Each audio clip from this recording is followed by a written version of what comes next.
Howrah two Amritsar ৪২ ঘন্টার train journey. আমার জীবনে প্রথমবার এতক্ষণে ট্রেন জার্নি তোমাদের সাথে শেয়ার করব। হাওড়া থেকে আমাদের ট্রেন ছিল অমৃতসর এক্সপ্রেস। ১৭ই এপ্রিল সন্ধ্যা ৭টা ১৫-এ আমরা পৌঁছাই হচ্ছে ১৯শে এপ্রিল দুপুর ১টা ৫-এ। ব্রেকফাস্টে আমাদের সকালে দিয়ে গেছে ইডলি আর সাম্বার, আর পূজাকে এখানে দিয়েছে আলুর পরোটা। ওর আলুর পরোটা তরকারি।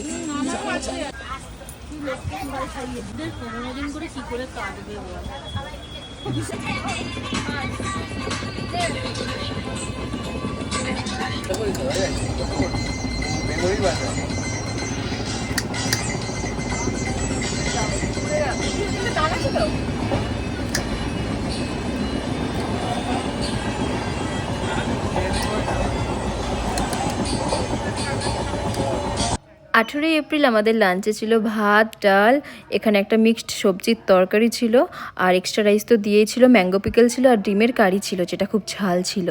আর তারপর খেয়ে উঠে আমরা দুই বন্ধু মিলে এখানে নেল পলিশ পরতে বসে গেছি। আমরা কিন্তু বাড়ি থেকে পরে আসতে ভুলিনি, ইচ্ছা করেই নিয়ে এসেছি, কারণ এতক্ষণ ট্রেনে আমরা কি করব, এই জন্য নেল পলিশটা ক্যারি করছিলাম আমরা। আর আমরা বিভিন্ন টাইপের গেম খেলেছি, ভীষণ মজা করে কাটিয়েছিলাম ট্রেনে আমরা। তোতা উড়, কাউয়া উড়, বিবি উড়, যা বিবি উড় বলেছিলাম। ট্রেনটা এখন খুব সুন্দর একটা জায়গায় দাঁড়িয়ে আছে, পুরো দূর দূরান্ত পর্যন্ত ক্ষেত দেখা যাচ্ছে, কি সুন্দর লাগছে দেখো।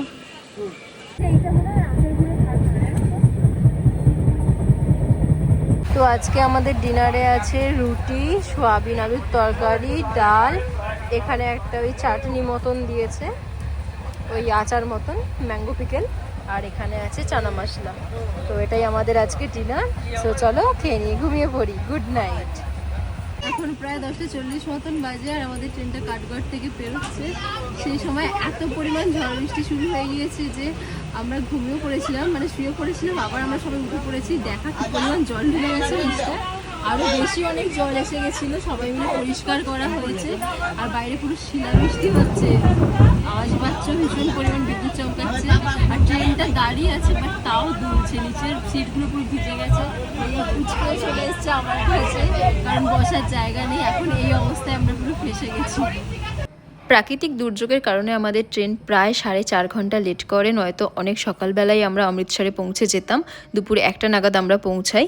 এটাই ছিল আমাদের 42 ঘন্টা ট্রেন জার্নি, যেটার কিছু কিছু মুহূর্ত তোমাদের সাথে 3 মিনিটের মধ্যে শেয়ার করলাম।